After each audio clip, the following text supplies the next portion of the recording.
खबर शामिल कजे थी दादू का इरफान अली बुलडोजी। दादू शहर अंदर अणएलानिया लोड शेडिंग वाधू बिल बार बार ट्रिपिंग के करे पीपी शहीद भुट्टो पार्टी के अगुवाणन ऐं शहरन पारां पीर बख्श कॉलोनी का हथन में प्ले कार्ड खणी शहर के मुख्तलिफ इलाइकन का थींदे प्रेस क्लब पहुता, जिते धरणो हयो वियो।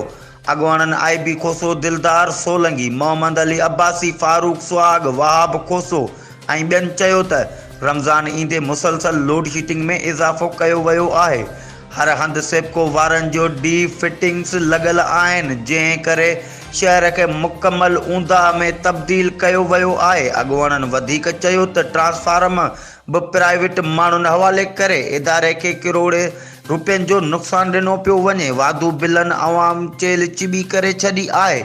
मज़दूर तबिको पंहिंजे बचनि जो पेट पाले या बिजलीअ जा बिल भरे। अगुवाणनि सेप्को इंतज़ामिया ख़िलाफ़ सख़्त नारेबाज़ी कंदे चितार ॾिनो त अगर सेप्को लोड शेडिंग ख़त्म न कई ईंदड़ जुमे जे ॾींहुं दादू इंजीनियर ऑफिस अॻियां एहतजाजी मुज़ाहिरो कयो वेंदो। ही हुयूं हिन वक़्त ताईं जूं अपडेट्स। वधीक ख़बरुनि ऐं अपडेट्स जे लाइ ॾिसंदा रहो सिंध इशूज़ न्यूज़ TV।